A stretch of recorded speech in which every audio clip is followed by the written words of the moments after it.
Bienvenidos a un nuevo video donde hablaremos sobre la motivación en materia de hechos.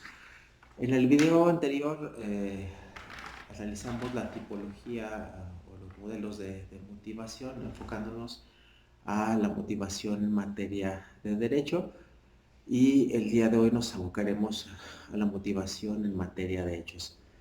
Y este video es de particular importancia porque dentro de las decisiones que toma el juzgador, una bien importante tiene que ver con los hechos demostrados en el juicio, es decir, con el material fáctico. De ahí que sea importante analizar esta motivación que se da en materia de hechos. Pero vamos, ¿qué significa la motivación en materia de hechos?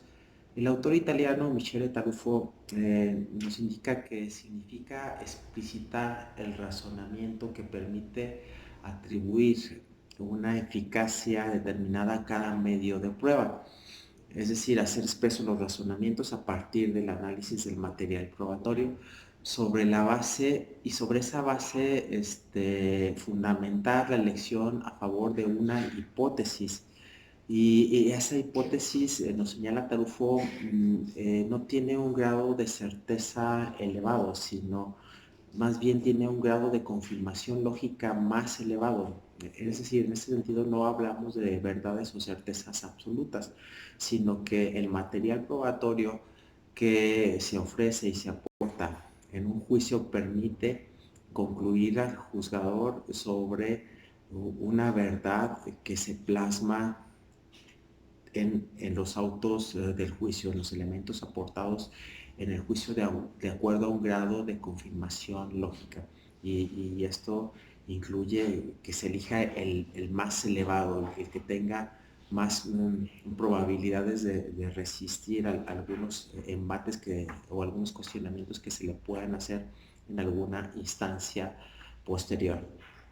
Para perfecto Andrés Ibáñez, la motivación en materia de hechos nos dice que es una justificación que se hace para tener por probados los hechos en el juicio sobre la base del material probatorio aportado. Y para ello nos dice, bueno, se tiene que plantear una hipótesis, en primer lugar, una hipótesis sobre los hechos. En segundo lugar, se deducen las consecuencias a partir de esa hipótesis, y del material probatorio se comprueba efectivamente si se dan o no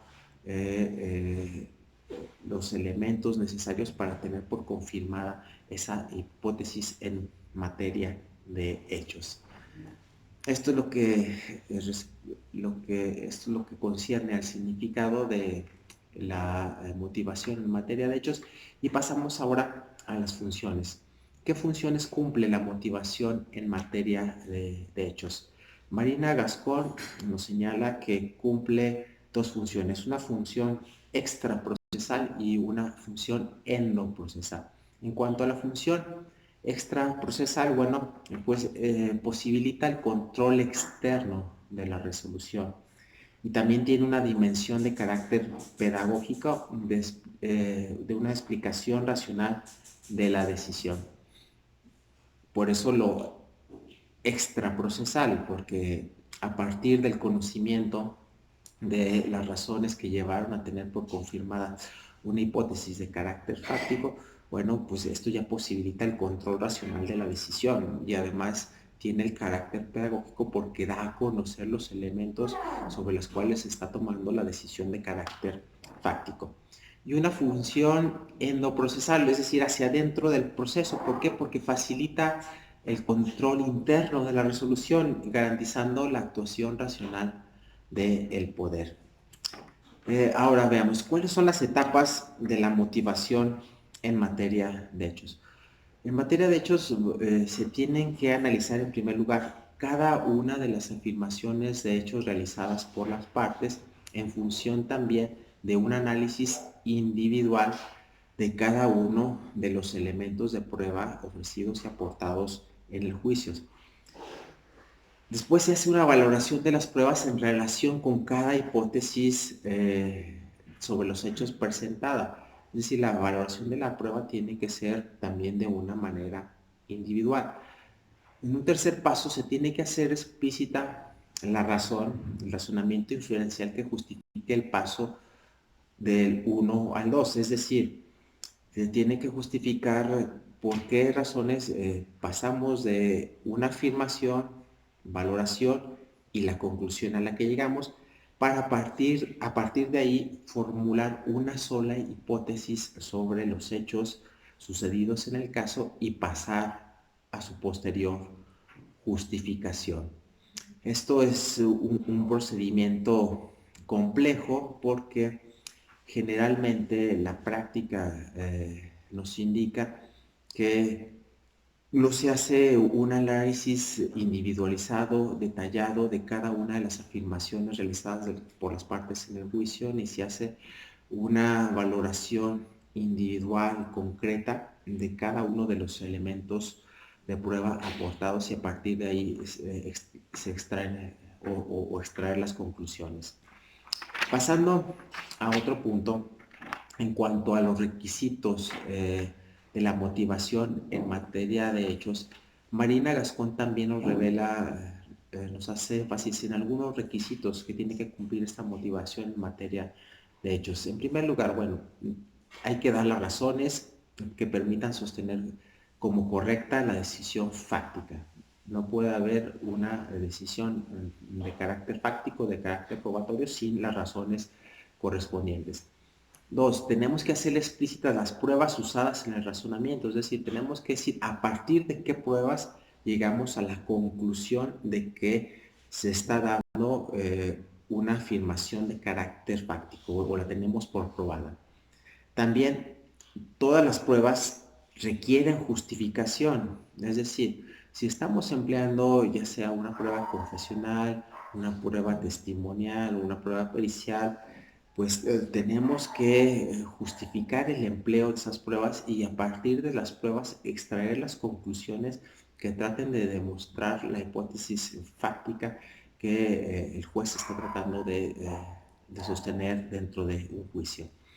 Y bueno, esto exige una valoración individualizada de cada una de las pruebas y además han de considerarse todas las pruebas practicadas. Claro, hay unas reglas de carácter procedimental en la mayoría de los ordenamientos de carácter adjetivo, en los ordenamientos de carácter procesal, que nos permiten a nosotros descartar cierto material probatorio. Por ejemplo, ¿cuáles son los hechos objetos de prueba? Las afirmaciones de la parte. Y también existen reglas sobre la carga de la prueba. ¿A quién le corresponde probar? Al que afirma, generalmente le corresponde probar. ¿Y qué no será objeto de prueba? Pues los hechos reconocidos, los que no sean objeto de controversia, no lo será el derecho. Y por tanto, en ocasiones, si hay un hecho reconocido por las partes, pues no es necesario valorar todos los medios de prueba si ya hay ese reconocimiento expreso de las partes por tener por probado un determinado hecho. Y así llegamos al final de este pequeño video sobre la motivación en materia de hechos, que es una parte importante dentro de las decisiones que toma el juzgador. El juzgador no solamente toma decisiones de carácter jurídica o es decir, de carácter normativo, sino también tiene que tomar decisiones sobre el material fáctico, sobre si ocurrieron o no determinados hechos. Y espero que este video haya sido lo suficientemente claro al respecto. Nos vemos en el siguiente video y muchas gracias por su atención.